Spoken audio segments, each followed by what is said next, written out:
What's up, guys? Here we are, day 46 on my 90-day journey. Beautiful night, so I'm sitting out back to make this video, and the topic today is shopping. It's food, right? Kind of got into that a little bit last night. Showed you a bunch of things, and I wanted to kind of continue that topic today, so I got some things I want to show you guys. But I went to the gym earlier today, got my weight workout in. Did some cardio, did the whole 50-minute thing. That's the thing I figured out. You know, if I can get the cardio done after the weight workout, I know we talked about that before with the HIIT training, the high intensity interval training. It's technically, they say it's better to do it when you're done a weight routine, which is what I do, and it seems to be effective. Hey, Debbie, Carol, what's up, Heather? And so I'm all about efficiency, so I'd rather just get in, do the weights, and do it fast, right, to keep the heart rate up, and then do that 20-minute HIIT routine as soon as I'm done. So within an hour, I'm in and out. If I don't get to do that, and sometimes I don't, it kind of forces me to go back at night, because my whole motto, sweat through a shirt, I want to make sure, because I know, hey, for some reason, when I lift weights, I don't sweat, which is really strange. I know a lot of people, when they work out, they lift weights, they sweat. I don't sweat when I work out. Haven't quite figured out why, because I go heavy, I go hard, but I just don't sweat.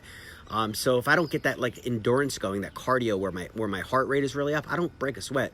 And frankly, even though I can get a good pump, if I don't leave the gym sweaty, it's like a psychological thing. I don't feel like I got a good workout, so it forces me to go back. Who else? Eric Russell, Cheryl, what's up, Carol? How are you guys doing? All right, so here's the deal. So I showed you some things yesterday. I stopped at this awesome little place, this little organic food store, which I knew it was there, but I think I've only been in there once before, and I told you I bought all this stuff.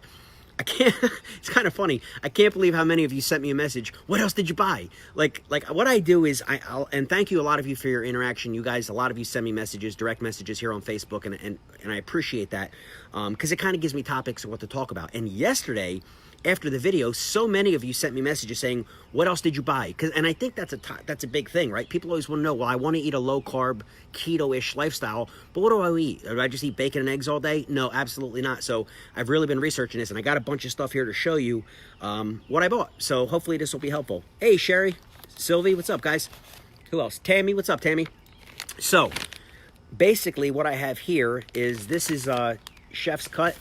This is buffalo style smoked chicken breast, and the only reason I got this, or one of the reasons, is because it's organic, it's non-GMO, and there's no sodium nitrite or no sodium nitrate. So I really try and stay away from that stuff, guys. I know how bad it is for you. I don't take in any MSG, the monosodium glutamate, which gives me a headache, by the way. You'll find that in like cheap Chinese restaurants, like the little hole in the wall in the strip malls. They use a lot of MSG. It's actually a neurotoxin, so it's really bad for you. So whenever I buy any cured meats, and it's kind of like this myth, oh, processed meats, lunch meats, they're so bad for you. Yeah, if you're buying the garbage stuff, but if you make sure it's uncured or doesn't have sodium nitrite or sodium nitrate, you're pretty much good to go, right? So this is interesting. I've never tried this before. It's buffalo style chicken, but it's basically just dried chicken meat, right?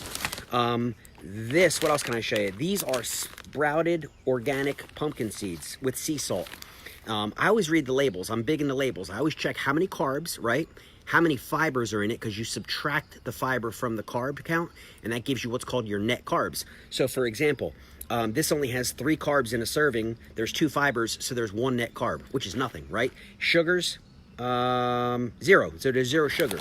Pumpkin seeds. I always like pumpkin seeds. I remember being a kid, my mom would scoop out the pumpkin and bake all the seeds in the oven with a bunch of salt and butter and stuff. And, looking back, I guess that was pretty low carb and keto. I didn't know it at the time. But anyway, these are sprouted organic pumpkin seeds with sea salt. That's pretty cool. I'm excited about that. Haven't tried them yet. This is a cool one. This is organic kale chips. These are really good. They do have 7 carbs, but it's got 3 fibers, so it's 4 net carbs. And it's crunchy, it's salty, it's really good. And I like these. These are a cool thing to snack on, right? They're pretty good. What else I got here? I got some more of this jerky. This is just beef, grass-fed, nothing special about that. Again, no sodium nitrate, no sodium nitrate. Uncured pepperoni, turkey sticks, right? Same deal there. This was cool. This is, I never heard of this before. This is it's called meat sticks. And this is spicy and sweet beef and pork sticks. Again, guys, it's minimally processed. There's no sodium nitrate. It's basically just meat and salt, and it's actually very good. I had one of these yesterday on the way home from the store. Macadamia nuts are a really good source of fat if you're trying. And here's the thing. A lot of times people are like, well, I'm always hungry. Well, you're not eating enough fat. And I literally had that conversation with 2 people today who are trying to adapt the low-carb lifestyle, the keto-ish lifestyle. And they're like, how am I going to get all that fat in? I'm like, dude, just eat nuts. I mean, a small handful, which is about a quarter cup of nuts, is like over 200 calories. For example, perfect example right here, these macadamia nuts, they're 200 calories for a quarter cup. 21 grams of fat, only 4 carbs. I mean, that's not bad. And by the way, you'll see the bag is open. These are flavored with sea salt and cracked pepper. Fantastic. I mean, these things I could eat like 10 handfuls, but I don't. They're really good. What is this? No, same thing I showed you there. Here's the Lily's chocolate, sweetened with stevia, right? This is the one without sugar. It does have sugar alcohols in it. This is interesting, so check this out. Maybe some of you guys can shed a little light on this for me.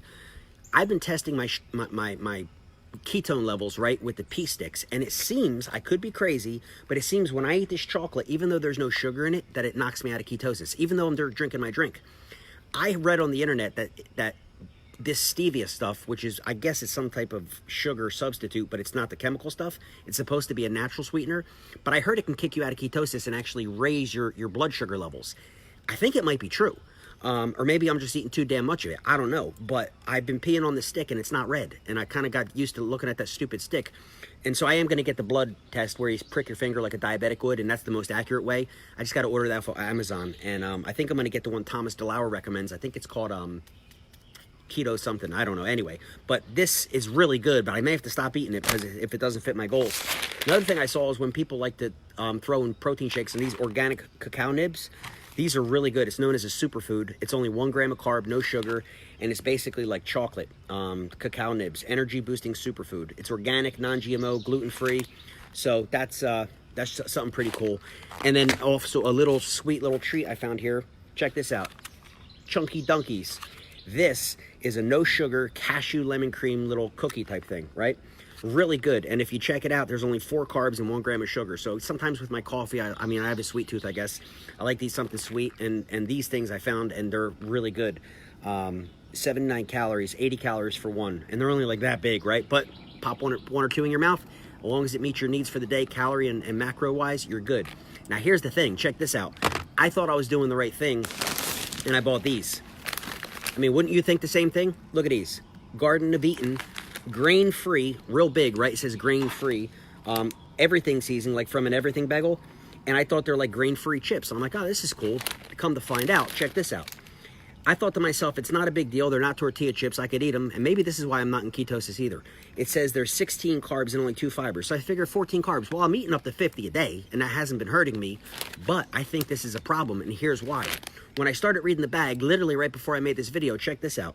It says, because it's made with cassava, C-A-S-S-A-V-A. I hope I'm saying that right. Made with organic cassava.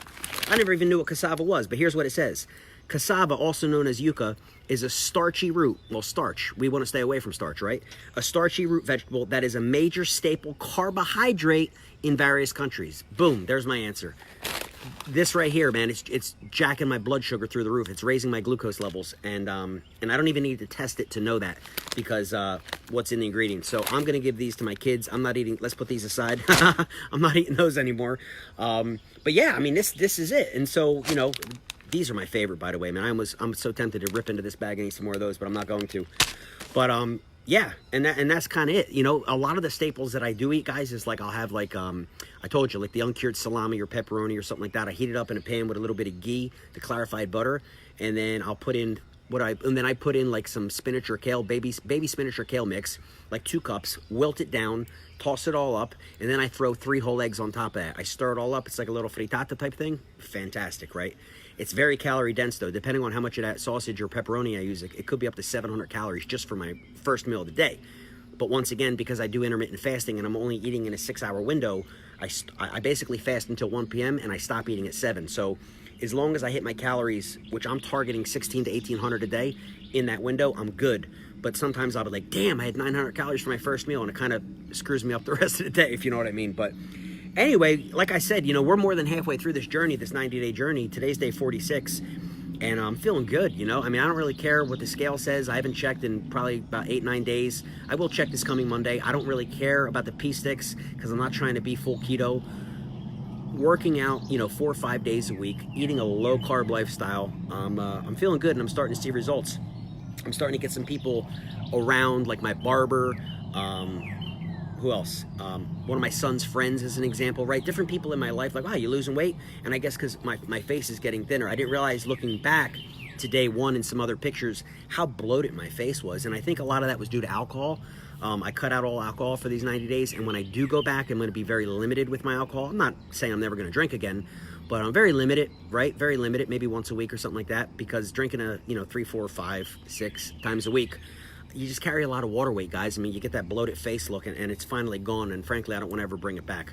So if I have to, put the vodka and club sodas aside and limit that to once a week, I think that's kind of my plan moving forward. So anyway, what else can I tell you? Yeah, that's it. Eric Swanson, what's up, man? How you doing? How's the no alcohol going? Dude, it's easy. I'm 46 days in. It's actually quite easy. And, weight loss aside, I read a book, and I should say I listened to an audio book. It's called This Naked Mind. Eric, you probably heard of it. It's called This Naked Mind by Annie Grace, I believe her name was. And it really just gets into the psychology of alcohol. And it's such an interesting topic because it's a taboo thing. Nobody wants to talk about it, but most adults in this country seem to be drinking more than they want to. And the proof is when they try to cut back, they find it difficult. And she gave a great analogy. She's like, nobody ever talks about, justifying, well, I only had 2 Pepsis. Well, you know what I mean? But they'll say, well, I only had 2 drinks. Well, what are you justifying it for? Because this is a weird psychological thing going on in our society with alcohol. And I'm not anti-alcohol by any means, but it's interesting when you take a step back and you kind of get to glance at things from a different perspective. It's very eye-opening, to say the least. But anyway, that being said, I'm just trying to do the right thing. Jan Guido, what's up, Jan? How you doing? Yeah, exactly, Eric. You told me it was easy. It really is, Remember when you and I spoke? Yeah, man, I totally remember that. That was in, that was at Greg's event. I think I was after Secret Knock out in Cali. But yeah, I'll never forget that, man. And by the way, Eric, I don't know what you're doing, but you're looking lean as hell, man. I saw you came up in my feed the other day, and I'm like, oh my God, he lost weight. You're looking pretty cut, my friend. So whatever you're doing, man, keep it up. So. All right, guys, that's it for today. That's my update. Hopefully that was helpful to some of you guys at my shopping list. Some random things I picked up at the food store. And yeah, I guess that's it. We'll be checking in tomorrow, day 47. So once again, and I mean this sincerely, I'm not just saying it, thank you for tuning in. Thank you for following me. Thank you for all the questions and all the support. I really appreciate that. I really do. Sometimes it's just me and this camera. So knowing there's other live people out there that are getting some benefit from this, starting your own 90-day challenge, looking to make better, healthier lifestyle changes for you and your family. That means a lot to me. It really does. So I appreciate it, guys. So once again, God bless you. Have a great night, and we'll see you tomorrow. Thanks, guys.